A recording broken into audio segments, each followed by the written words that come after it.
Welcome to Not Like This. Not Like This. From professional wrestling, horror films, and everything in between.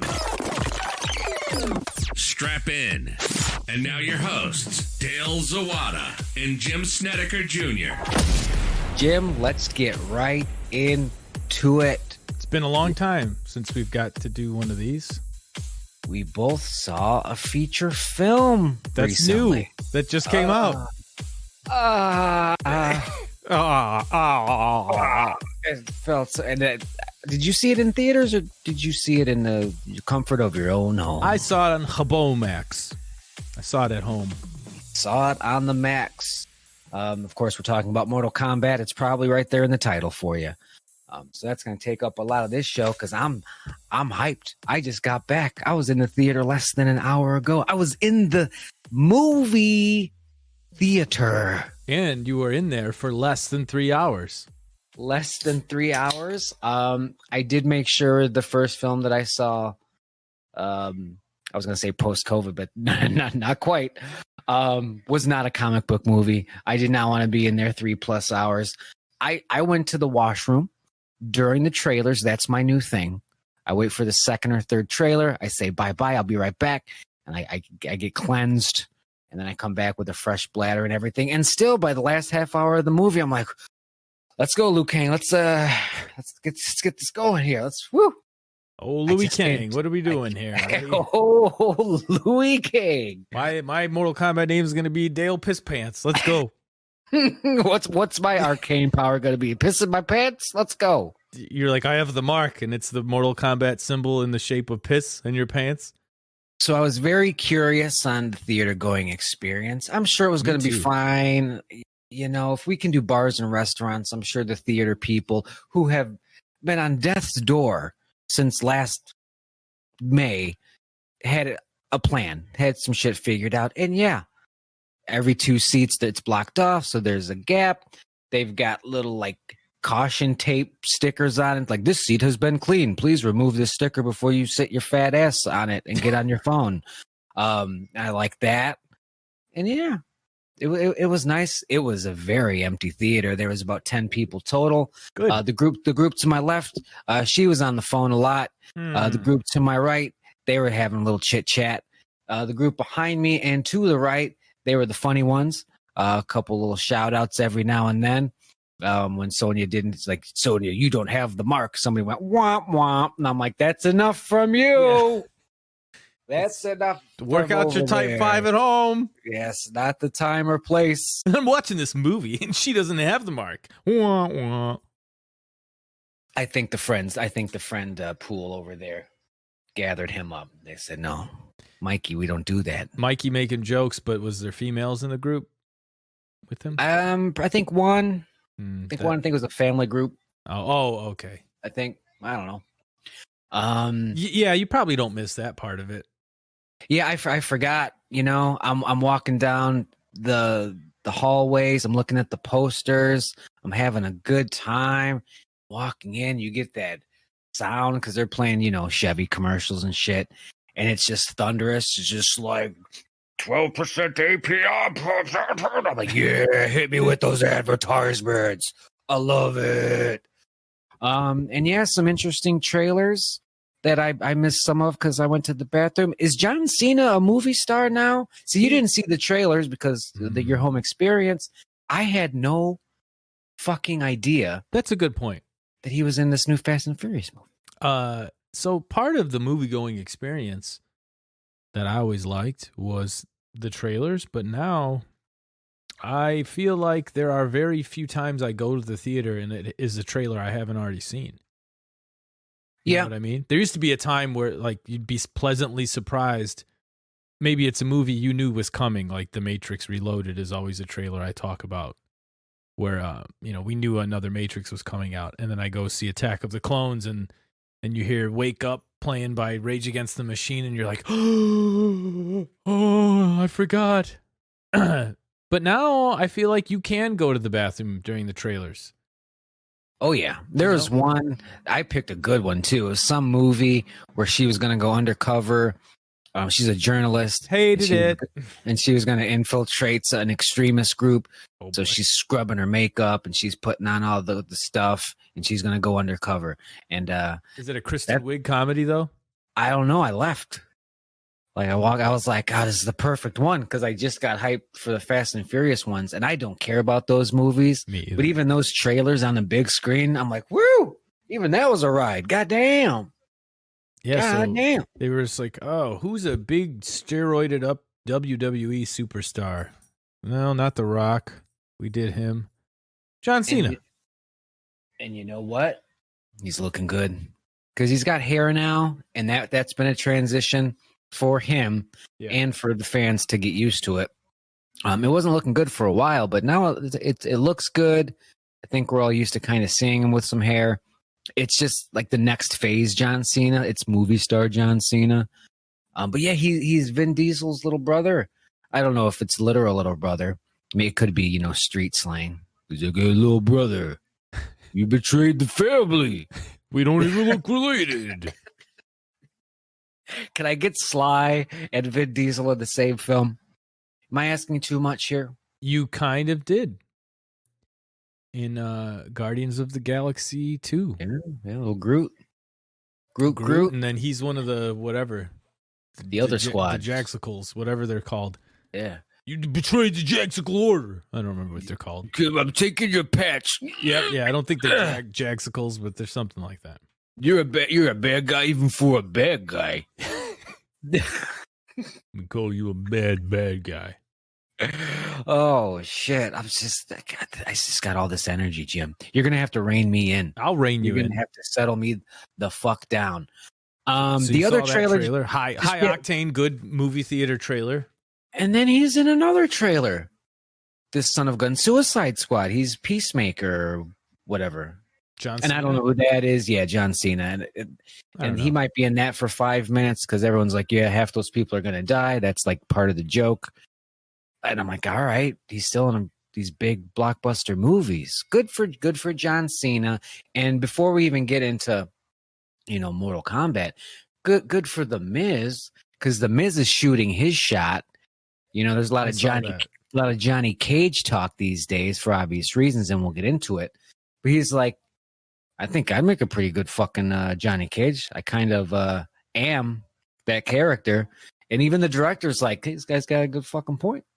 Because when I heard Mortal Kombat director responds to the Miz's, hey, maybe I should be Johnny Cage, I was like, oh, God. He's going to be like, who the fuck is this guy? And I don't need the Marine 6 star in my movies. Marine 6. But he's just like, this guy's got a good fucking point. And I was like, that's awesome. I love this director, this Simon McQuaid, this Australian bloke. And man, you can tell, like, when Kano pops up in that movie, I was like, yeah, he's gonna get put over big time. And he sure was. Australian dude looked out for his own on that one. Good times. It was weird. It was kind of odd. We'll get into it. Not that it was bad. It's just different. Shall we get in? Shall I take a deep breath? Well, let's get into it. We'll touch on it a little bit with what I'm going to talk about now, without getting into the nuts and bolts of the movie. But it appeared that a lot of the cast knew martial arts because there's some stuff that's hard to fake. Yes, The Miz. Yeah, but that's Johnny Cage, though. Yeah, he's a martial arts superstar. I'll tell you what, there's a young up-and-coming Hollywood karate star. His name is Jean-Claude Van Damme. He's young. He's about 73. He could nail it. If he can still do the splits, I say get him in there.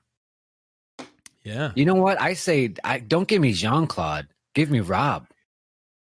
Hell yeah. If you give me Rob Van Damme and put him in Guardians of the Galaxy, he'd fit right in one of those scenes in the prison or something. Get me RVD somewhere. Hell yeah. That'd be something special. Have him tell someone to pick a hand. What was that, Taz? Yeah. He I slapped the mean, I shit out guess of he's done Taz. it to a couple people, but That's his move. that's the story. That's like the If main Rob one. Van Dam ever walks up to you and says, pick a hand, you turn around. Yeah, you just go, I'm sorry, Mr. Van Dam. I don't know what I did, but I fucked up somewhere, I guess. If we're having hand talks. the story, Shit. for those of you that don't know, the story is that, you know, Taz was like, everyone treated him like a locker room tough guy, but, you know, he wasn't vetted. No one knew if he was actually a tough guy. And I guess he pissed off RVD one day, and RVD told him pick a hand, and he slapped the shit out of him with that hand. Yeah. And Well, Taz Taz always didn't had a fight little. him. No, Taz always had like a little posse, and he was like in charge of the school. So he was like Paulie's like right hand guy. So I was like, shit. But Rob Van Dam slapped the shit out of him. Did you ever hear Sabu tell the story of Taz getting arrested? No. So Taz, this might be breaking news for a lot of people. Taz was arrested for showing his orange cock to an underage girl at a tanning place. What? Like he was doing some flashing, and then like at a show, or maybe it was like the facility, the cops like showed up and like arrested him before the show. And as they're arresting him, he's like, "Get Paulie, get Paulie!" And Sabu was like, "Paulie ain't gonna fucking help you. Like this isn't wrestling politics. You're getting arrested, pal." Yeah, right. Yeah, and they'll get Paulie, and the cops will be like, "Who the fuck are you?" Yeah, You want what? Did you show it too? probably. Oh boy. So should we'll do a spoiler alert, right? Spoilers if you haven't seen it, because we're gonna get in depth into this Mortal Kombat movie. The cool news is though, if you haven't seen it and you have HBO Max, you can just see it, and not some like slick Black Widow, like, oh, you have Disney Plus for an extra $30, you can watch Black Widow. Like, nope, if you got HBO Max, you can just see it. Yeah, their bullshit dickhead move was just delaying it a week or two, so you had to get the extra month subscription. Yeah, and because they had a bunch of stuff last month, and they're like, "Fuck, why did we do that? We're so bad."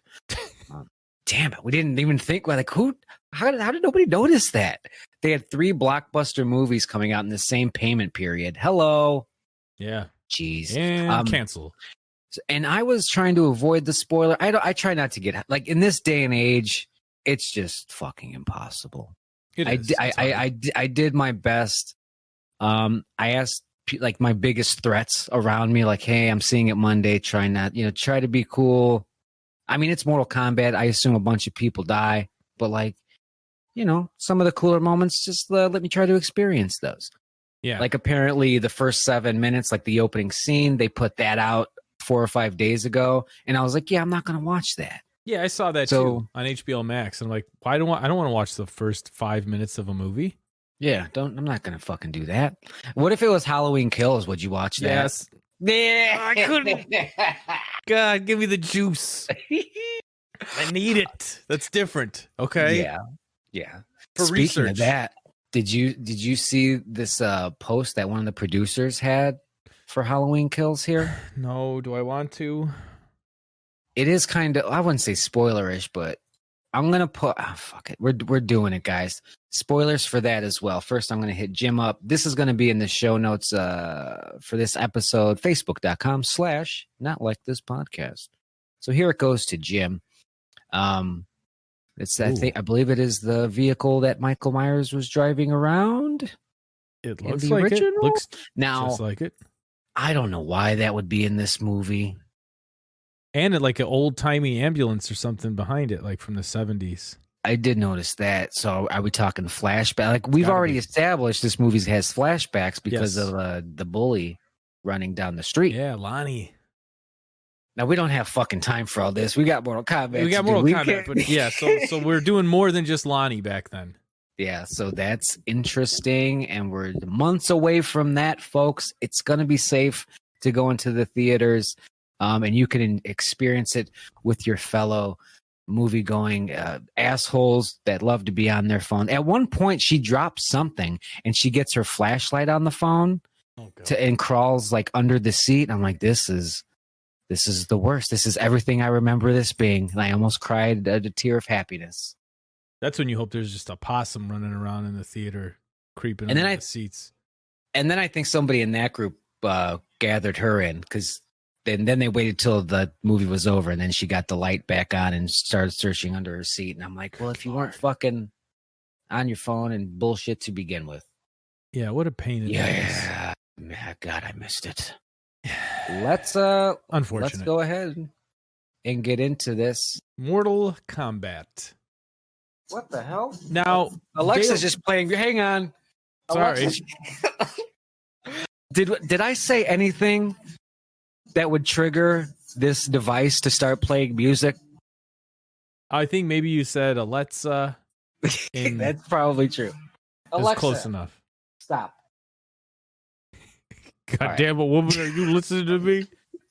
That scared the shit out of me. Okay, so I have a rule with certain friends of mine. My close ones, my best ones. And if we see a movie we're both looking forward to and we don't want it spoiled, I don't even tell them. I have to really play it cool and even, and I won't even tell you if I liked it or didn't like it, because that's going to influence your expectations one way or the other. Yeah. Oh, Jim really liked it. Oh, maybe it's, then your expectations are higher. Oh, Jim said it was terrible.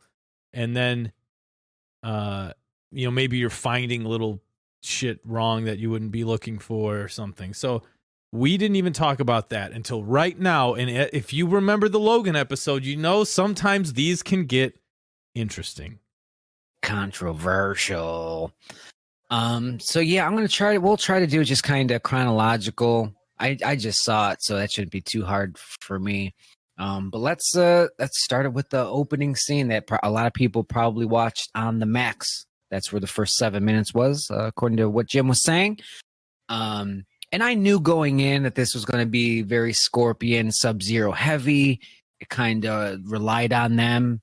And my first thought was, in a way, good. Yeah. Thank you. That's awesome. In the original movie, it was Liu Kang. He was the guy. He was our pro tag, and that was fine. It made sense, Yeah, absolutely.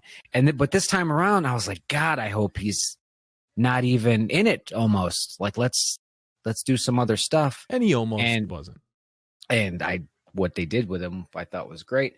But in the opening, it's the 1618 Japan, and we've got Mr. Hanzo, who is Scorpion in human form. He's like a retired guy and happy family, little compound. Yes. Just living that good life. The only thing that was missing was him doing a little fishing. I was like, this is great. I got super heavy Ghost of Tsushima vibes. Mm-hmm. And it just made me want a Ghost of Tsushima movie, which I'm sure is happening. And that was very beautiful. I did get the sense of there was some sense of alarm or dread or something. You could sort of feel it in the air with the wife, and then there's guards sort of walking around his property, looking around, like maybe they're trying to just live their life, but that's going to be impossible. I got those kind of vibes. Like maybe he's done some bad shit and he's a wanted man or something like that. Very much so. And he's got his wife and his boy and little baby as well. So he's got the whole kit, the whole family kit. Like they're hiding in the forest, essentially. Like they're not in a big crowded area. And he goes to get water. And he sees like a good husband, a good father. He's like, go check on your sister. The boy wants to do that because he was taught well. Like very subtle things, because we only have 7 minutes to work with this opening, and they establish it all very well. So he goes off to get some water, and the family stays at home, and then things kind of start to get a little chilly, which is one of my favorite things in this movie. Any sign of ice or snow, I'm like, oh shit. That's one thing I was not expecting. Mm-hmm. Was Sub-Zero in general to be Jason, a fucking sub boss. Like honestly, the main boss. Because Shang Tsung is gonna do some talking, but when Sub-Zero shows up, I'm like, somebody's gonna get their arms ripped off or something. This shit ain't gonna be good for you. He's very destructive. They use him well too. They do a lot of cool horror movie shots. where that you would see in a Halloween or a Friday the 13th, where it's hell yeah, like I'm walking hell by, yeah. no one's here. I walk by, he's in the window. Even the alley shot, Yes, where he's with like Jax, in the steam or whatever. Yeah, I was like, just give me some Freddy with his extended hands. Let's just go. And Fred's hand. And then, and that's going to go to the director again. We talked about how I was very surprised. Like, this guy's a fucking commercial director. Who is he? And like, those are the shots, like standalone shots and moments. That's their bread and butter. And that's all this movie is 3-4 minute chunks that are filmed pretty much to perfection. And I loved it. But we've got these human scorpion, just a retired samurai, and then his clan nemesis, Bai-Han. And this was super cool. And I don't know if this is Mortal Kombat lore. Please smarten me up. But it seems Hanzo, Scorpion, is Japanese, and Sub-Zero, Bai-Han, is Chinese. Yes. And they did that through the subtitles because a lot of times Sub-Zero's character would be speaking and it would say, Chinese. And then sometimes he would talk and it would say Japanese. And then when he would actually talk to Scorpion would be like, I don't know what you're saying, but go fuck yourself. So I was like, okay, Chinese, Japanese, I understand. And Sub-Zero knew both. Yes, he did. And that establishes him as a superior. Yes. Which makes sense because he's going to be this uber boss throughout the movie. And was that how it is in the game? They're really, okay. I got to be honest with you. I know the early lore, but there are so many Mortal Kombat games and games with Mortal Kombat characters. Oh, of course. Probably like 12, 13, 14 different games if you count some of like the single player-y ones. Mm-hmm. So I do know in some of the later games that Scorpion does have a katana. So I would imagine, yes, in those stories, he is Japanese. Because I recall in the instruction book Sub-Zero being Chinese, but I don't remember if Scorpion was also Chinese back then or not. But I knew they were both like, rival ninja clans, and ninja are generally Japanese, Yeah. But white people made this game, 30 years ago. They don't fucking know. Yeah, they don't know shit. Like they're from over there. But yes, it is generally the way it goes that Sub-Zero is the bad guy in the newer stories, and I would assume because of the katana that Scorpion is Japanese, but I don't know that positively. I did like the difference. So whether they came up with it or they are taking from the games, I do like that little difference, because it's like, now we really got battle lines here, which is cool. So human Sub-Zero, this clan nemesis, and this actor, I got to get the name, because this dude, I don't speak those languages. But that's a bad motherfucker right there. Both of these guys are terrific actors. Like, we're going to see them later as the characters with the masks. I'm like, get them off. Yeah. Get those masks off, man. When does that happen? Yeah, right? Like, come on, put on the uniform, put on the mask. Right, exactly. Or there's always an excuse for like, oh, Cap's got to take his helmet off. And you're like, come on, he wouldn't really do that. Because the Scorpion actor, very sympathetic face. The Sub-Zero actor is just very evil looking dude. And he's going to end up, him and his crew, his clan, are going to slaughter Scorpion's clan. And Sub-Zero himself is going to freeze his family, his wife, and the boy. They do hide the daughter under the floorboards, so the bloodline will live on. Yes. But it was, so right off the bat, because I didn't watch this, I tried to avoid stuff, blah, blah, blah. So when he's doing magic stuff as a human, I'm like, what? What is going on here? And they will explain that with the Arcana stuff throughout. But I thought that was super interesting. And then it ends up with a little 1v1 Scorpion does find Sub-Zero hanging out in the forest, like, you killed my family. He's like, I came here to kill your family. Then now I'm going to kill you. And then they fight. And it's a really good fight. And they're going to fight later as well. And they have callbacks to this fight. Because he does, so human Scorpion gets like a dagger and he ties a little rope to it. And he's using it as, this ranged weapon sort of thing. Yep. With a little, a little get over here sort of action. And he throws it once and he misses and it hits a tree. And he pulls it out and it gets Sub-Zero, human Sub-Zero, right across the cheek. And it's really gnarly too. And then later when they fight, he does the same thing. He throws it. Well, it's like a hook thing from his wrist this time. Yeah, it's but different. He misses and it gets stuck behind Sub-Zero again. And Sub-Zero like leans into it like, go ahead, try and pull it out and fuck my face up like you did last time. And he can't help himself. He does. And Sub-Zero, like, he kind of plays him in that moment. But little callbacks to this original fight from the opening scene, which was really good because this movie does not have a lot of characterization. It does not have a lot of arc play. So just the basic setup payoff is enough. And those moments were great. And Sub-Zero and Scorpion fight, and it's badass. And Sub-Zero does take the victory here. And it's really sad because human Scorpion is like bleeding out. And he hears the baby crying from under the floorboards, and he's trying to crawl to the baby, and he's dying, and he does die. And that's just very sad. And then he bursts into flames, and he goes to hell. Which is odd, because up until that point, we didn't think there was anything special about him.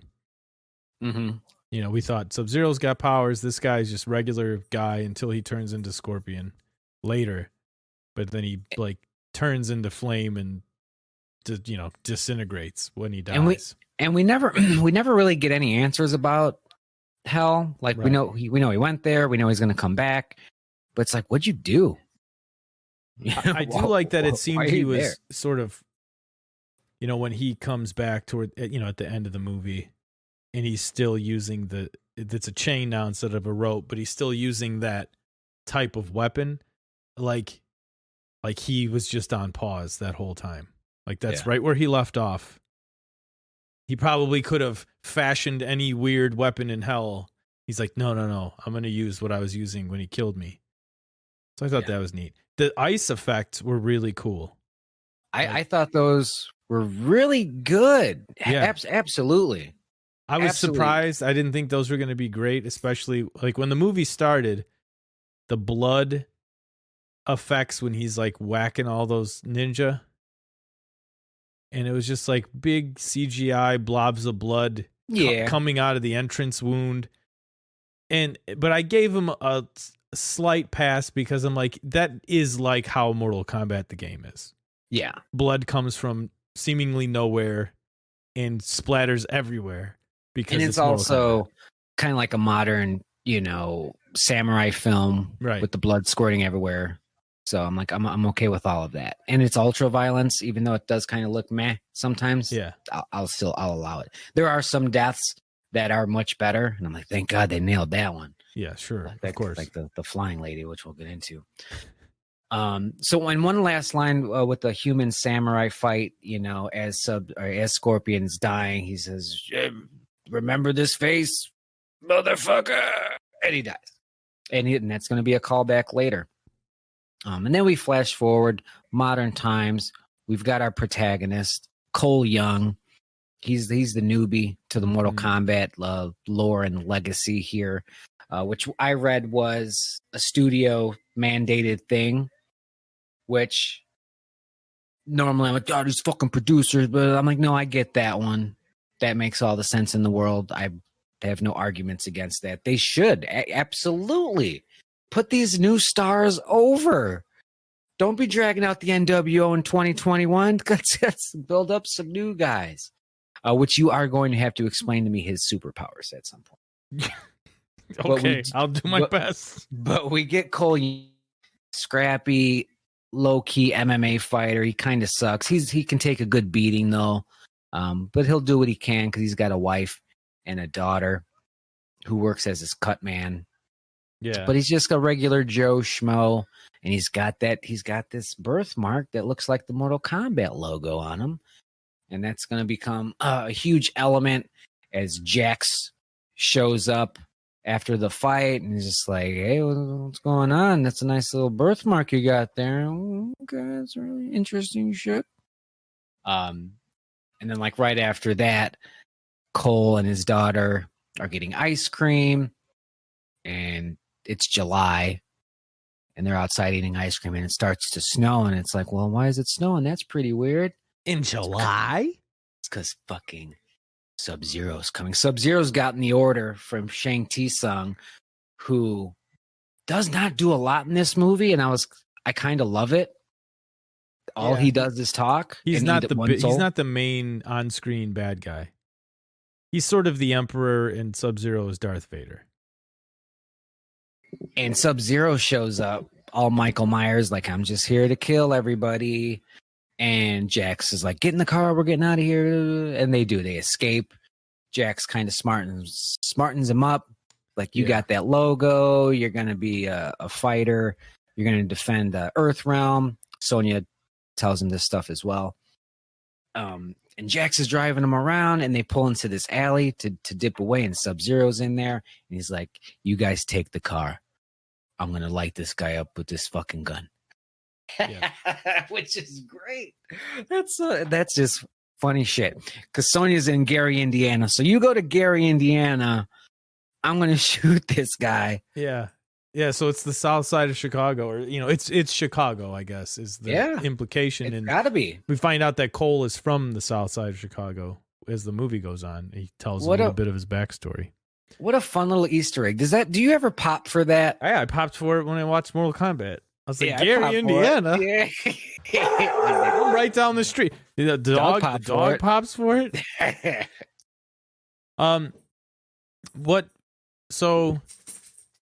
One of my nitpicks, or I guess it's not a nitpick really. It was driving me crazy the whole movie. Is a lot of the Earth people's dialogue is really bad, and like Jax's little exchange with them is just weird. Like the way he's like, "Well, you better get in that car and you better go save your fam." Like, just some of it seemed a little over the top. Like you didn't need to say anything there, or you just would have done. Oh yeah, it definitely could have used a little punch up, and literally every character at some point says, "I'm insert name here." Yeah, and it's like, we don't need that. Not for Sonya. Like, we know he's looking for Sonya. He's fighting a woman. That's Sonya. We don't need her to say, I'm Sonya. We get it. Now, some of these other characters, Cabal, Melina, the flying lady with the wings, who I still don't know her name, like, absolutely fucking give us a hard name check on that. Right. But I don't need Jax to be name dropped, really. Well, it's helpful, but that Sonya one really hurt my soul. And there's a couple of those, but a lot of it's just forgivable because it's a video game movie. But I'm with you. Though. I just felt like you were so close to just like it was more like you could have done less there and made it better, and not like you should have done way more and it would fleshed it out. Like, no, leave some stuff out. We're watching a movie. There's one point because Kano is kind of working with the good guys for a while, and then Cabal's like, "You want to be rich and kill people? Let's do that." And because he's trying to seduce him, he's just like, name your price, double it, then double it again. You in? That's where the scene should have ended, but it doesn't. He says, "Are you in?" And he says, "Well, what do I have to do?" It's like, no, don't. No, just show cut him, it. Show his face, and then you cut away.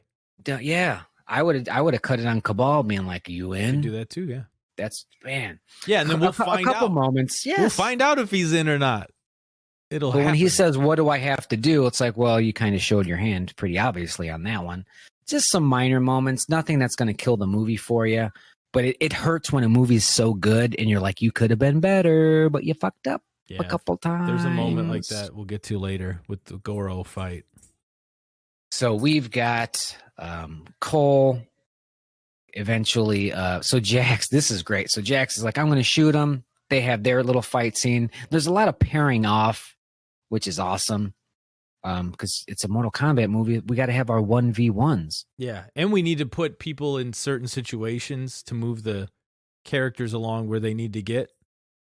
And they do that at a rapid pace. I am a big fan of the pacing in this movie. Yeah, the pacing I had no problems with. Jax delivers one of the lines that I don't like. That, you know, the whole thing we're talking about where he's like, I did 4 tours, motherfucker. Like, you're fighting a guy who has ice superpowers.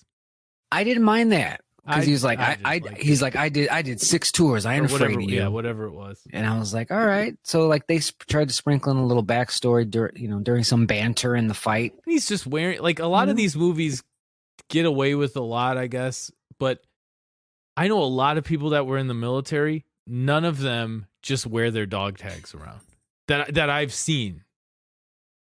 Because they're married, they're not trying to get laid like Jax. I guess, but like, doesn't it feel like every action movie where there's an ex-military person, they're like either wearing olive drab colored clothes or their dog tags or something? You just carry that big old duffel bag with you, huh? Yeah, and it's green, huh? Okay. Just like when we were back in the shit. So, Jax has a 1v1 versus Sub-Zero. That does not go well for Mr. Jax. Once again, reestablishing Sub-Zero as a bad son of a bitch. Yeah. They fight in this empty, abandoned warehouse sort of thing. And we get it. Jax has 2 healthy arms going in. By the end, Sub-Zero freezes those arms off, pushes Jax off a ledge, hits his head on the bump on the way down. Yeah, Very that was good. an unexpected little extra bump. I wasn't.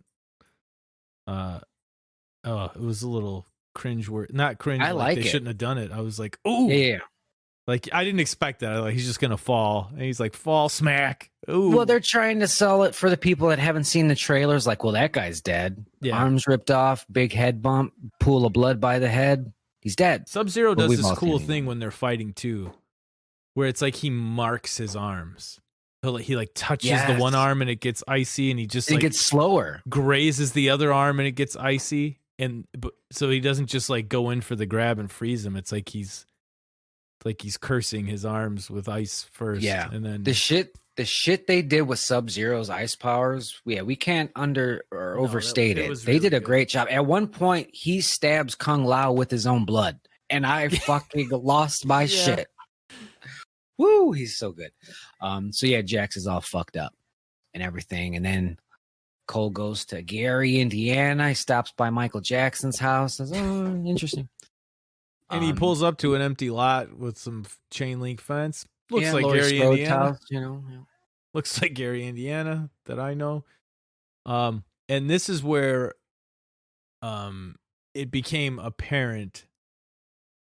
Because during the MMA fight, it wasn't, sometimes those would be like well choreographed or whatever. So Cole's fighting and he loses. Yeah, he taps out like a bitch. But he does this sort of stunt, like where there's no cutting away, where he pulls up with the SUV and like jumps off of it and like jumps over the fence. Oh yeah, to get in the He's compound. like, that's really me doing that, just so we're all aware. And it looked smooth and it looked very nice. I didn't even really think twice about it until you mentioning it. It just stood out because it's clearly him doing it. So I'm like, oh, okay, that makes sense. Because I was thinking, like, this is like a dumb way to get in here. Like, I understand that it's locked off. Like this is weird. He must really want in there. So I'm thinking of like the character's motivations. In reality, it's just like, let's show off his stunt work and get him in the compound. So we get our plot going. Birthmark, you're defending Earthrealm. It can be transferred if you kill somebody with that mark, which is how Kano has it. We're going to meet Kano here. Sonya's got him all pretty much as like a little prisoner because she's been investigating this for 7 years at this point. She knows something big is on the horizon. And Kano's gonna, I've seen articles, headlines, Kano steals the show. Kano's so good. He's so funny. Yes, this is all true. He's very entertaining in this movie. Yeah, he is. And Sonya, I don't know. We're getting there. Better than the original. Sure, oh, of course. No doubt. We're getting there. And this is not a like performance gripe, but the original movie and the games, Kano seemed really dangerous, and like he was in the game, and they took this straight out of the game for the original movie.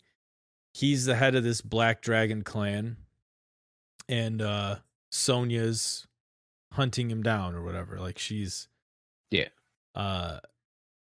they're adversaries, but they're not. They're a little too chummy. You know, yeah, like, I okay get with it. You want Kano to steal the show and be the funny guy, and it's cool. But he's just like on a chair, like chained to the floor, and she's just kind of yucking it up with him a little too much. I'll see your argument, and I'll raise you 20 more minutes in the movie, because they kind of fast track this. Because when that scene starts, I know he's coming with. I know he's part of the crew. Don't fuck around with me here. Yeah. And they don't. They're like, yeah, I'll pay you $3 million. Okay, here we go. We're in the desert. And I was like, thank you. We know we're going there. Don't dick around. So they do it through some light character work, some comedy. I was okay with all of it, just to get the thing going. Yeah, I definitely understand what you're saying. It was just it's such a drastic departure, where I feel like in any other telling of this, when he gets loose, like he tries to kill her, you know, and he's like, well, where are we going? $3 million. I like $3 million. You threw a knife in my leg on purpose. And she's just like, I did. I feel like he would just try and murder her. Yeah. And what's sad, I haven't played the games in a while. And so if you have the mark, you're going to defend Earthrealm. You also have some sort of magic ability that you have to unlock. And, you know, Luke Kane, we're going to see, has firepower sort of thing. And Kano's like, what's my fucking thing? I can't wait. Can I fly? What's my thing going to be? And I'm sitting there in the theater going, what the fuck moves does he have in the game? What's his thing? I'm trying to remember. He throws a knife. He's got the knife and he's got the eye. And I was like, aha, I forgot about that. Throws a knife at you. And well, he does his finisher in the beginning of the movie. So he breaks out of the chains and stuff because Reptile appears through the smoke. Nope. Hashtag not my Reptile. Well, I mean, who? No, that is one of the reptilian monsters. Oh, but not the Reptile. Not the Reptile that we know. Because I've already begun this campaign. I've already started writing the sequel. This was my big fear. Reptile. So like I said, I didn't really care too much about spoilers. It's fucking Mortal Kombat. People are going to have their heads knocked off their shoulders. But I like Reptile, and I was like, oh, I bet he's in there somewhere. Maybe a reference. I don't know. So when that happened, I was like, you're just doing the original. Yeah, you're just doing a fucking monster, a literal Yoshi dinosaur again, invisible again. Yeah. And I was so mad. So I was like, nah, hashtag not my Reptile. Yeah, at least he morphs in the 95 movie. Yeah, and the fact that there's no green suit, it's not canon. Not yet. Well, I mean, it makes sense. You know, there could be a whole planet of those things in another realm. But they do fight. That type of character with the acid powers and stuff. Yeah. He gets out and pulls that thing's heart out. And says Kano wins. Shit. Which is Kano's finisher in the first game. He rips your heart out of your chest. Yeah, we are going to see some fatalities. Nobody says fatality. We do get a flawless victory by Kung Lao. We don't get 9 of them like the first Shang Tsung does. In the even though they were not flawless victories. But you've listened to the Patreon episodes, I'm sure. Man. Yeah, they do a decent job with that stuff. I wanted to hear fatality. Like Kano could have pulled that off. I think we got a hint at a friendship because Sonya had some sort of friendship drawing on a refrigerator. And I feel there's going to be a fucking movienewsyouLove.net's top 20 Easter eggs for Mortal Kombat. Like that'll be one of them for sure. I was trying to spot things on like the fight posters in the locker room and stuff. And I spotted them all, but I didn't I don't know enough about this franchise versus Street Fighter. Where like I spotted names and just nothing rung a bell. Yeah, I think Nighthawk or whatever we get at Sonya's compound. Okay. The Native American gets all fella. burned up. All her leads get burned up, and Kano is like, "Oh, Raiden's secret temple? I know that place. I had to run guns in and out of there. I did drugs in there once." Yeah. Which is great. So now Kano's part of the good guy crew. He's leading the way poorly, which is kind of funny. They don't overdo it. They almost do. They get real close. And they kind of take a break so Kano and Sonya can fight, which was hilarious. Just to show Sonya, even though she does not have a mark, she is a legitimate fighter. She is a legitimate threat. She wins enjoyed the that little moment. skirmish, and she could kill him, and she just pulls back. She needed that because the booking for her is not strong this movie. No. The booking for everyone else is top notch though. And eventually they find Liu Kang, and I see that silhouette. I see that hair coming through the distance, and I got a little nervous. I didn't expect to get nervous during this movie, but I said, "Oh no, is this where we fall apart? Like, is this where we go down the original movie trap a little bit?" I didn't feel that. I felt like he was going to be a guide character because Cole is clearly the guy. So I wasn't worried about that. I knew he was the main guy. He's, I don't remember when they establish it, but it seems pretty obvious if they don't outright tell you that he is like Hanzo lineage. Yeah, they do it. Like just the colors when she makes the bracelet for him, and it's brown and whatever the scorpion colors, and he's always having like glimpses of Scorpion. Yeah, and that's hell. right. He's doing like flashbacks stuff, like mental, not flashbacks, but like visions. Yeah, I thought they did a great job with that, just because it was brief. And and Sub-Zero's coming for him, like I don't know. I think at one point when Shang Tsung shows up with his crew and they have a little promo back and forth, like Sub-Zero kind of looks at him like, "You look real familiar. I don't like that. Are you? Shit. Aquaman? Not yet. Shit, pal." So we get Raiden's temple, and this is when the mythology is really, really good. We got a little Raiden in the beginning with the baby. So a much better... Jim, do you like this Raiden better or the original? Come on. Yeah, I do. Hands down. It's if something can be infinitely better, it's infinitely better on all fronts, not just the that it's not some old fat white guy playing a Japanese god of lightning. But yeah, I did. That guy also acts his ass off, and I forgot, like, yeah, he's a god, and they do enough god talk. The elder gods aren't paying attention, so I'm trying to get one over. I'm Shang Tsung. I'm a bad guy. Shut up, Raiden. You're a god, but I'm a... And it's sort of like corrupt. Yeah, it's right. like, yeah, we cheated the last 9. How the fuck do you think we keep winning? Like, and they don't care. They haven't done anything. They're not going to do anything. I'm going to keep breaking the rules. I don't give a shit. And I love that right out in the open. He's like, I don't give a fuck about the rules. I'm the bad guy. And it's so small scale. Like, the stakes are huge, but it's so small scale that at one point Raiden's like, well, I'm just going to put a protective bubble on my compound to keep these guys safe. Warding. Because everything that matters is within this half-mile radius. Like, that's wild. But has that always been the lore? Because I think that was the story in the original movie. They've won the last 9 out of 10, and if they win the 10th tournament, they can invade. From what I remember, it is like if they win the 10th one, then they conquer Earth. I was gonna say it has to be. There's no way they're gonna piggyback an idea from the original movie if they don't have to, because that's such a strong point of it. Yeah, it might be in game Mortal Kombat 2, the game. I don't remember. It's in one of those. So they find Raiden's. They go with Liu Kang to Raiden's temple. We learn about the gods sort of thing and more tournament stuff, more magic. If you have the mark, you have some sort of ability. You need to unlock it. So we get sort of an extended training sequence where these guys are unlocking their powers.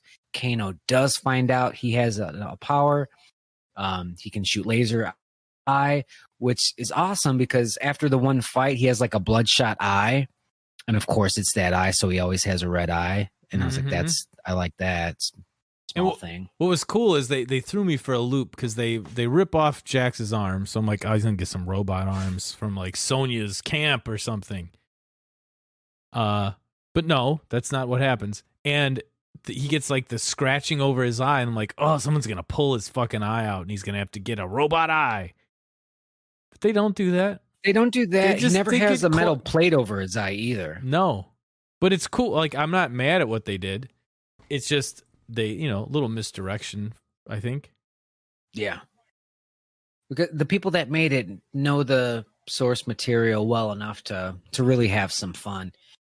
So they're unlocking powers. Kano finds his eye. They cannot figure out Cole's for shit. He just keeps taking a beating and is just like, well, gosh darn.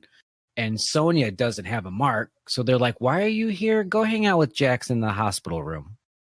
We don't need you. Yeah. And she's sort of like, Jax, how you doing? They don't need me. And Jax, so the monks there at the Raiden temple, they give Jax little baby robot arms. Yeah. And I was like, wait a minute. Those are Jax arms.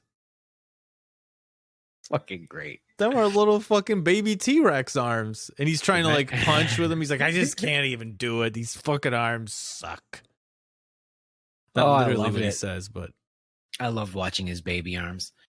So Raiden was familiar and I couldn't place him. He's the main guy from Survive Style 5+. If you've ever seen that. It's a cool movie. I have not. Is it worth checking out? Yes, it's awesome. Survive Style 5+. It's a Japanese movie, but it's really cool. And Vinny Jones is in it, and he's funny. Okay, it's a trip. It's kind of a weird movie, but I liked it a lot. So they are training. They're trying to find their powers. They're having a little dinner, and Kano's busting everyone's balls because he's a jerk. Yeah. And Kung Lao shows up at some point when Shang Tsung shows up as well. And that's when Raiden puts a protective ward on the camp. Like, get out of here, dude. Just get out of here. Kung Lao, I don't know much about the character, the lore, any of that stuff. I know he has the hat. He's the guy with the hat. I love that character more than any character in the movie. Yeah, he shows up in the second game, and I can't remember. I think in the movie they said he's Liu Kang's cousin. They did say he's that definitely related to Liu Kang in the game. I don't remember if he's his cousin or not, or his brother or something like that, uncle. But yeah, in the main story, he's always usually a pretty major character that ends up dying. He's definitely a good, like, important character, but not important enough to not die. And I enjoy that. But he's like the main honcho. Like, if I had to do a tier list for the good guys, Raiden at the top because he's a god, and then it's Kung Lao, and then right under that Liu Kang, and then the rest of these new jobbers. But like even Liu Kang's like, this guy right here, when he talks to you, you should better fucking listen to what Kung Lao says. Do you know who you're talking to right now? Yeah. That exchange with Kano and Kung Lao and Liu Kang at dinner was awesome. I loved it. It established everything you needed to know. It's one thing I always talk about, like when you're trying to establish a bad guy, have the bad guy that we thought was invincible, have him be afraid of the new bad guy because it's like, well, now that guy's over. Mm-hmm. Liu Kang respecting Kung Lao the way he does, like that puts him over huge. And that definitely helped the process. And Kung Lao's busting Kano's balls at dinner. Like, you're a failure. I don't know if you saw in that training, but you kind of suck. Mm-hmm. And Kano's a killer, so he tries some shit, and he ends up revealing his power, which is what Kung Lao was trying to get him to do to begin with. Angry eye beam.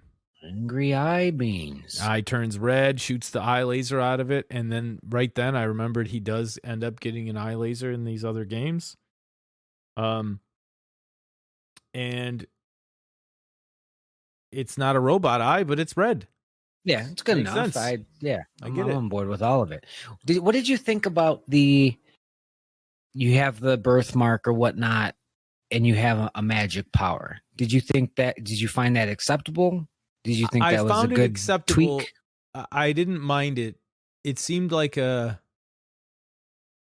needed a way to make some shit up why people have powers. So that's fine with me. That's how it is, because it was kind of boring in the 95 movie how the humans were just fucking regular ass humans. You're not going to last 5 minutes over there. Yeah. What are you Yeah. doing? Like Sonya doesn't shoot her purple shit. Fucking Johnny Cage don't throw a fireball thing.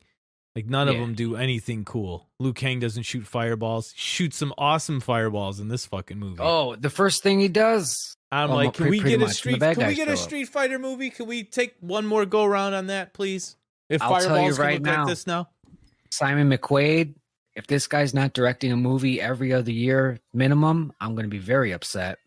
This is one of my new top guys, like the John Wick crew, who aren't doing the new one, by the way. I like that crew. Give me this guy. It's like we got a Michael Bay with talent. Like, that's all we need. That's all I care about. Are the John Wick guys doing something else?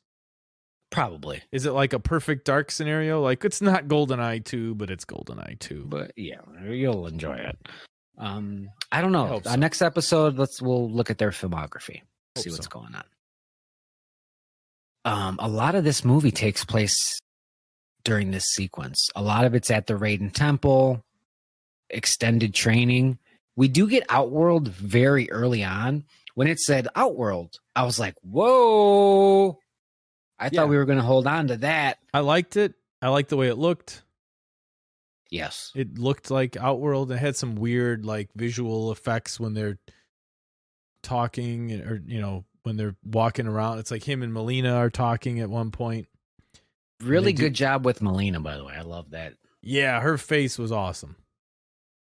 She's not wearing her traditional outfit, but the spirit is alive and very well. She's got her nasty face, which she has, and that's why she wears the mask. But then it gets even nastier when she does like some of her finishers, and it does get nastier in the movie, which is cool. I was hoping it would. I was getting a little nervous that they found their limit with that, but no, they went the extra distance. Outworld was cool. I sort of liked that it was isolated. We got some of the normies seeing Sub-Zero's powers in the beginning, but they didn't really have to write around, the world knows about these magic power people now. No, it was like an isolated little thing, Yes.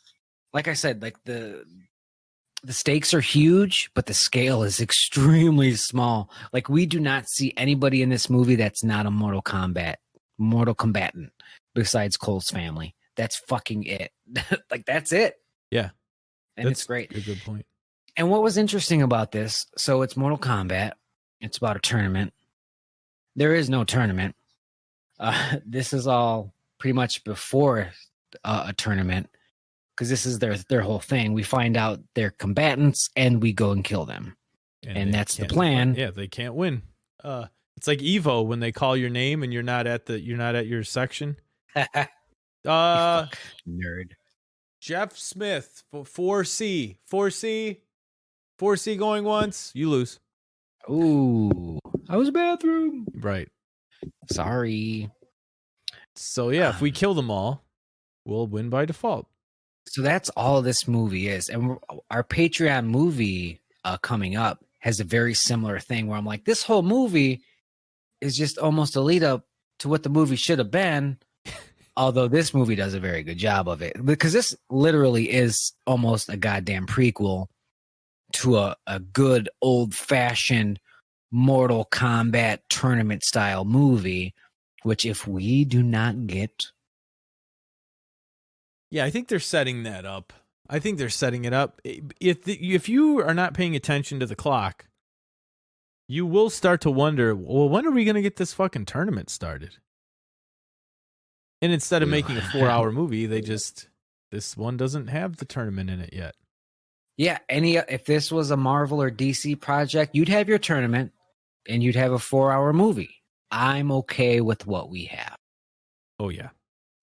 So we're still at the Raiden Temple, and Shang Tsung and crew do it again. So Cole can't find his chakra. He just cannot find it. And Raiden, who's real badass, he boom, electricity door. He says, "Sorry, you suck. It is what it is. Sorry for you. Go back. You can go back to your family if you want. Here you go." Which is sort of almost a Street Fighter reference. Oh. So he doesn't say it exactly like this, but he's trying to find his shit, right? And he can't find his shit. When Guile beats you in Street Fighter 2, the first one Guile's in, he says, "Go home and be a family man." Ooh. Like, you're done here. Go fuck. Why don't you go home with your family? Get the fuck out of here. And that's what Raiden does. He's like, "Why don't you go check on your family? You don't belong here." And this is a classic hero's journey, refusal of the call, stepping away. And I was like, God damn, we're still doing hero's journey? Yeah. like we're late into the movie, but we're still hitting all the beats. I'm okay with this. Like, yeah. I thought that was fine. He didn't find his juice. Because once again, the pacing is just top notch in this. If you're doing an action movie, the pacing has to be semi-fast. If you are doing a horror movie, the pacing has to be a little bit on the slower side. The people involved in with this movie knew exactly what they were doing. Cole goes home. He says, shit, sucks to suck. I'm going home. Unfortunately, he still got a hit out on him from Shang Tsung, and he sent one of his heavy hitters, a prince. He sent royalty for his ass. God Prince damn. Goro. Prince Goro, baby. And that was pretty fucking cool. It looks cool. Although, did you... Because I think we see Prince Goro appear before Shang Tsung appears. So the first time we see that black smoke, I think, is when Goro appears. I'm like, oh, smoke's in this movie? Oh, that's funny. I was like, oh shit, I didn't see that coming. Oh, that's just how they get around. I gotcha. Okay. Yeah, Goro. Okay, I'll take it. And so Goro does not fuck around, and we get another one of the lines that I hate. Uh-oh. So there's a 4-armed, gigantic, incredible Hulk-like creature on this lady's lawn, killing her husband, and there's an axe, and she grabs the axe to go save her husband. But before she does, she says, "Fuck this," and goes and grabs the axe. All right. When she'd be thumbing her ass for sure. When you saw that fucking thing come out of your garage. Fuck this. Grab my axe. I found that a lot of those lines were inserted because they wanted to let you know this is rated R. We're going to say fuck. Where can we squeeze in some fucks? Kano will say a lot of them. Yeah. And Cole's wife is not fucking around with any 4-armed creatures. So I've been tasked as a screenwriter to put in references to things, like pop culture sort of things. Yeah. And I hate it. Right. Because I try to write things that are timeless, not because I'm an artist, but because I want my money to stretch longer. So that can be a dangerous game. But at one point, Kano has a line where he's like, "Well, put on a shirt, Magic Mike." Yeah. And I fucking died. Yes, that was a good line. That was a good line. He did have another pop culture reference like that didn't land as well. But I was like, that Magic Mike one, though. You got me on that one. Whew. Yeah, in 20 years, though, kids will be like, what the fuck does that mean? Yeah, are they talking about Michael Jordan? And their grandmas will be like, oh, I know what it means. Because Michael Jordan's fucking timeless. So Cole fights Goro, breaks one of his arms, which is kind of cool, or at least dislocates it because Goro sets it back in place, which didn't make a lot of sense. He's got all other arms to do his own work. I kind of hated that. I liked when he broke one of the arms because I was like, no, he's got 3 arms. That's still more than 2. You still have the advantage. But when he fixed the 4th arm, I was like, what are we doing? Sell it. Yeah. You're killing the business. Yeah, how do you know? You set arms as a prince a lot? I don't know. Expose the goddamn business.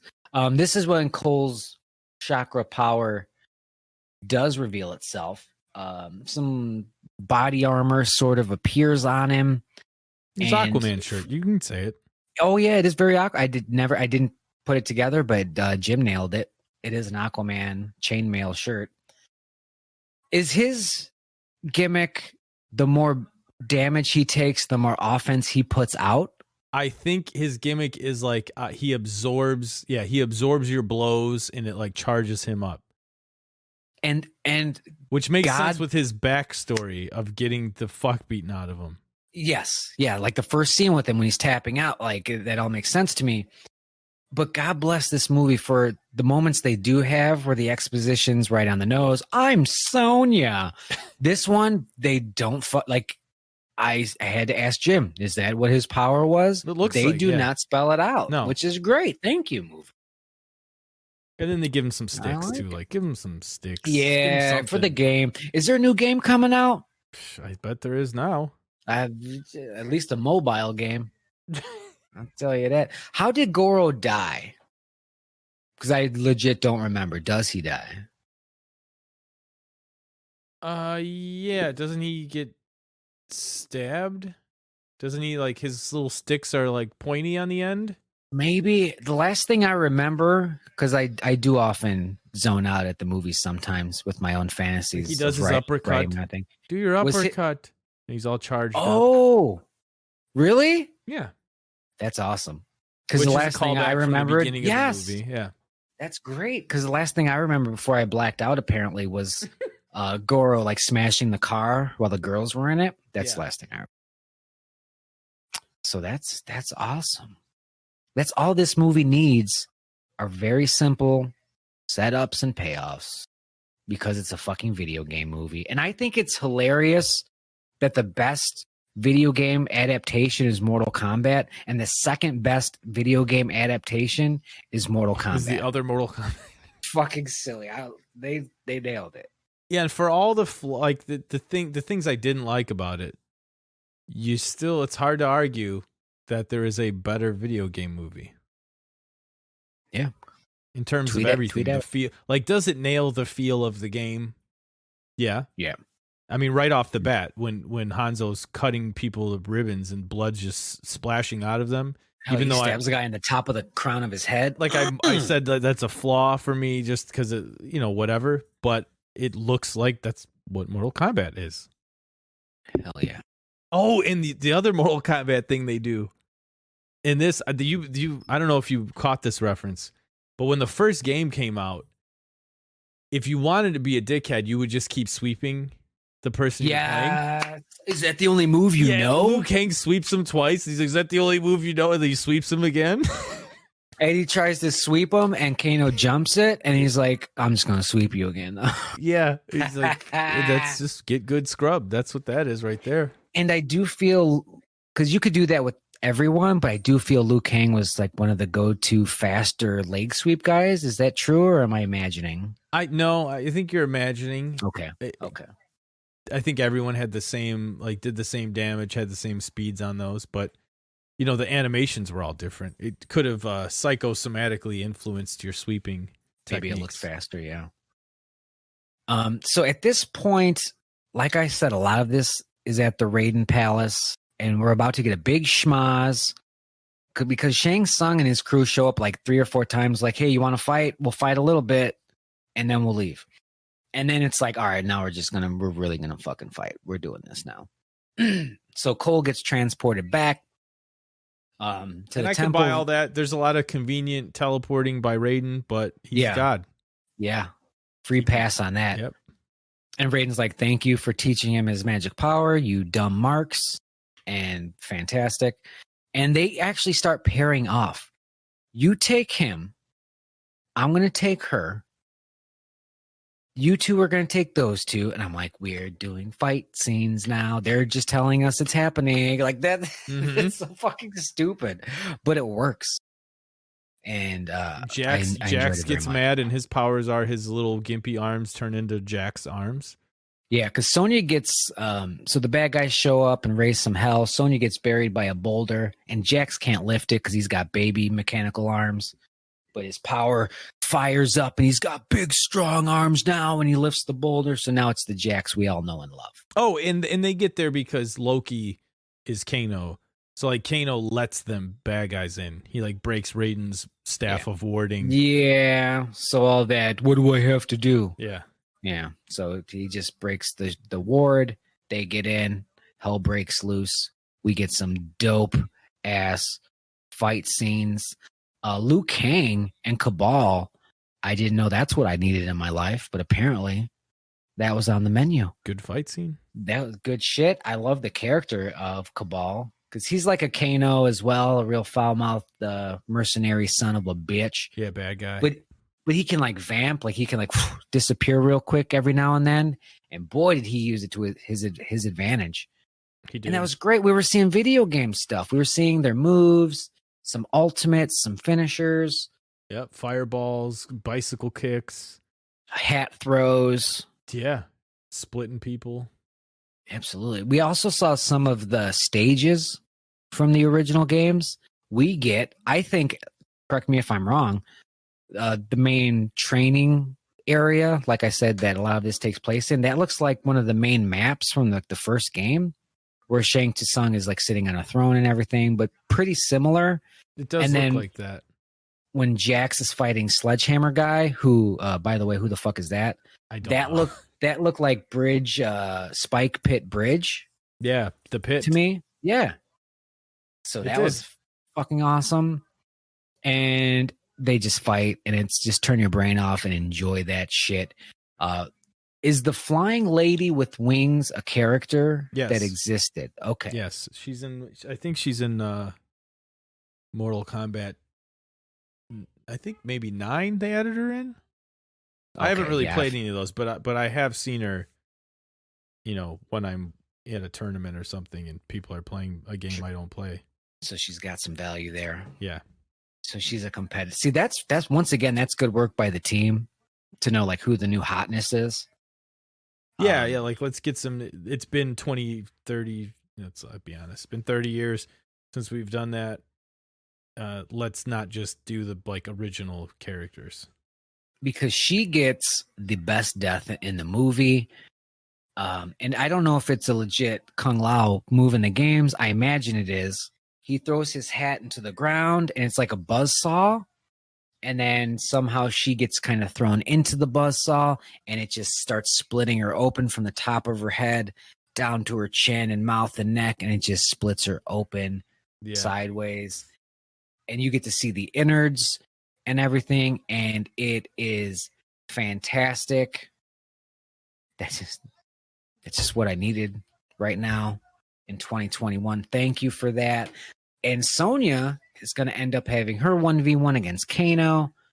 She's going to beat Kano. They've been setting that up all movie. So she gets her birthmark mark or whatever. So she's got superpowers. So she has like a force Hadouken, I guess. Mm-hmm. And she's going to I think kill Melina. Yeah, just blasts her. It blows her fucking back out. She blows her meat out because her spine is still in there. There's a big hole in her middle. You can see the spine, but all that meat, gone. She fucking blew her meat out. She's so hype. She certainly did.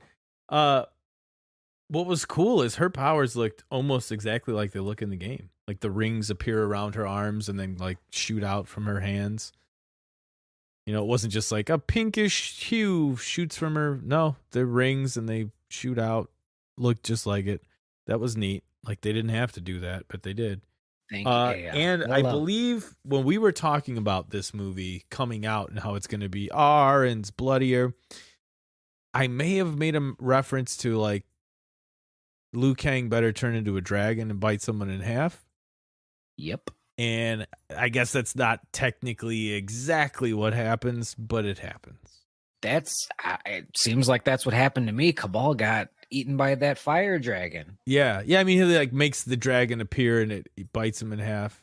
Yes. In Mortal Kombat 2, so like in Mortal Kombat 1, the only person without a killing finisher is Liu Kang. He does a little cartwheel kick and uppercuts you.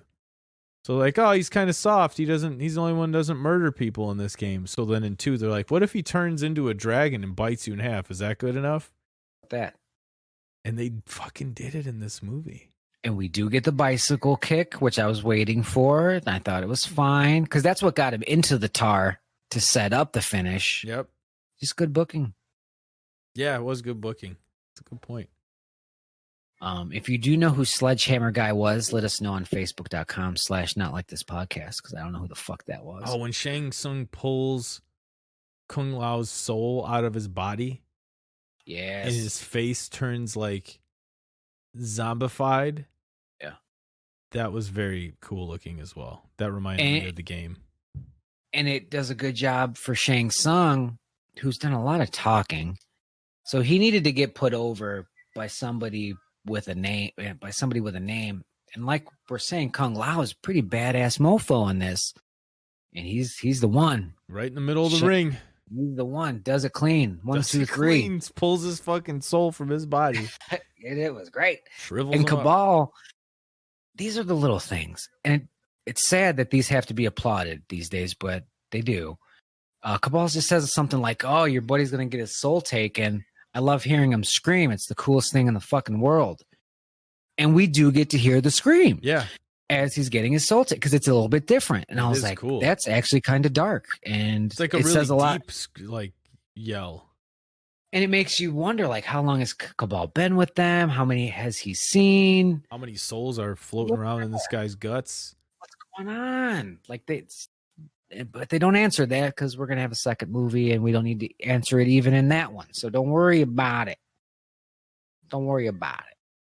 But the whole finale is just a schmaz finish, a lot of fights. Spoilers, the good guys win. But at what cost? What did they lose? Which was a little weird because I did look at my watch at one point. And I was like, oh, we're done in like 10 minutes. Fuck. Yeah, and what I sort of got bummed about is the trailers led me to believe this Scorpion Sub-Zero thing was going to be like an ongoing thread throughout the movie. And it sort of was and it sort of wasn't. Like it's his great grandson or whatever. But I'm like, where the fuck? This movie's almost over. Where's Scorpion? Yeah, they do bookend it pretty much. They fight again as the actual characters. Yep. Callbacks to the first fight. Yeah, Cole needs a little help. Yeah. I didn't like that. I didn't like the 2v1. Like, what the fuck are we doing? Who does that put over? Yeah, and Scorpion doesn't get hit. Like, Scorpion sort of is like this is going to be a fucking murky water deep cut. But Scorpion is basically the main character from Friday 7's dad that just comes out of the water at the end and saves her from Jason. Pretty much. Like, she's fighting the fight the whole time. And then, like, old dead guy, come out, stop bad guy. Yeah. Disappear. My job's done here. Only for Scorpion to say, leave him to me. It's like, well, bitch. Could have said that like, a long time ago. It took you 400 years to break out of hell? And it was a good fight. And we do get the Scorpion fatality. I thought his family was toast. When I saw them, I'm like, oh, shit. Deep cuts. Because we've seen that in the first scene. So I was like, they're frozen by the laws of the rules you've established. They dead now. Yeah, and I was like, ooh, maybe he's going to like turn into Scorpion through seeing his dead family, you know? What would you have been okay with that? Yeah. I don't want Aquaman guy. Yeah, I know. That was the shittiest part. I know. I was waiting for more, but that was it. Like, I'm a Hanzo. And then he turns into Scorpion. By the way, Hanzo in Overwatch, canon-wise, that is Scorpion for me. Hey, different era Scorpion. Let's do it. And yeah, the good guys win. Raiden's like, Shang Tsung, you get out of here. You get out of here. Then he cracks a joke. He's like, he talks too much. Yeah. It's like, that's all right. That's funny. Jax has a funny line when his arms actually work. He says, yeah, these motherfuckers work. I like those baby arms. Throw another one in there. Bitch ass baby arms. And we get to the end, and they start teasing the sequel, like we're not done here. Oh, and Even so we sort of glossed over this. Sonya kills Kano, so thereby getting her mark. Kano's out of the picture. Yeah, and she now is one of the chosen ones and has powers. She gets it by killing Kano, which I was like, I wanted to see that. I did like that. I was very surprised that they got rid of Kano, though. Yeah. Although they, like I said, I was going to say it seems the people that did die, they might be back because Shang Tsung pretty much says that. It's like, oh, I don't think they're done just yet. So maybe some zombified versions or corrupted versions return in the sequel, maybe. I feel like maybe this was in Sonya's lair. There's like a cave painting or something, or it could have been in Raiden's temple. I don't remember, but it looked like there was some whatever Baraka, like whatever creature that guy is. That looked like one of those. Yeah. Dude, Baraka, reptile. Shao Kahn's got to show up at some point here. There you go. So we've got a heel stable pretty much established right off the bat. Fill in the rest however you want. That's going to be good stuff. And Goro's dad? What was his name? I don't remember, but I love the respect and fear that the Goro species had. They were like, Prince Goro, it's an honor to have Shaolin blood in our stable here. I was like, God damn, this is all legit. Like even Scorpion and Sub-Zero, they were like, this is for Kung Pao clan. Mm-hmm. And I was like, they've got it, man. Like this is all really, really good stuff. It's all personal for each and every one of these people. Even if we understand it, even if we don't. I just loved it. It's going places. I thought it was a great movie, man. I enjoyed it. There were some things they could have tightened up, but it met my expectations on that level. I didn't think like this is going to be they're not going to have little corny catchphrases. Like, no, I know they are. The special effects were great, which I was kind of not worried about, but that could go south quick, and that ice carried the special effects. And he did one of the few Sub-Zero moves I knew how to do when he would crouch and do a backflip, and in that place was the ice version of himself. Oh, yeah. They did that in the movie, and I was like, fuck, I forgot about that. That was so cool. Reptile also in part 2, so now you got 4 guys. So we've got the 4 horsemen here for part 2. So at the end of the movie, they're like, all right, we won. Shit's probably still going to pop off. We have to find some other chosen. We got to rally up. We got to rally the troops. And it's all about finding maybe one guy specifically that they want to start with. That guy's in Hollywood, California. So at the end, Cole's at the MMA place packing up. His boss is like, I need you for a fight, $200. He's like, fuck you, I'm getting out of here. I'm going to Hollywood. What are you going to Hollywood for, huh? There's not a what. There's a who. And they show a poster with Mr. Johnny Cage, very wisely not showing the face of Johnny Cage, but his belt buckle, the movie poster, it's Johnny friggin' Cage. So they have time to cast him. I love that. I love how smart they were with that. Yeah. Let's play the market. Let's see how well this does and who wants to be in it once it comes out. So that'll be part of the second movie for sure. I think if they do a second movie, they're going to finish wrapping up or getting the troops. I do think we get a bit of a tournament in a second movie. And I think it's going to be the shit. Yeah, this could go places. They did a good job. I loved all the horror movie Jason Michael Myers stuff with Sub-Zero. That really hit me in the feels. I loved it. I wasn't expecting to be afraid of one of these samurai characters, but if there was ice on a door, I was like, geez. Here he comes. And he pops off the mask at the end as well, and we get to see him acting. The other guy acts again very well at the end. Just a big fan. Try to see it in theaters if you can, if you feel safe about it and everything, because I think the biggest difference would be the sound. Yeah. God damn, it sounded amazing. Yeah, it sounded good at home. I had it cranked up on my monitors. It was good.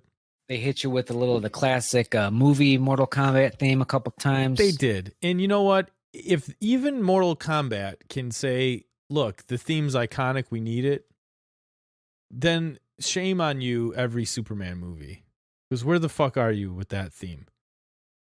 Because I think the first time they hit it is when we actually see Scorpion coming back from hell. It's like an instrumental sort of version of it. Mm-hmm.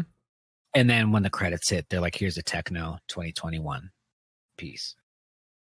Yeah, for the goddamn, man. For the parents in the audience. Yeah, I was excited for it.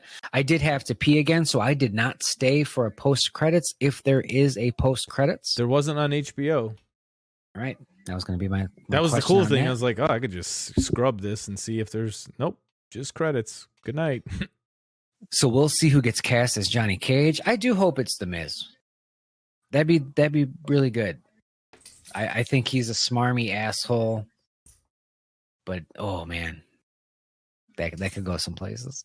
Oh, it could. There goes some places. So that is going to do it for this extended edition. Yes. Of Not Like This Mortal Kombat episode 173. We're gonna hit plugs heavy next week because Jimmy's got some shows coming up. Big time. May 22nd. We'll talk about it. Yeah. That's going to do it for episode 173. Thank you for listening. I'm Cole Young. And I'm Jax's baby arms.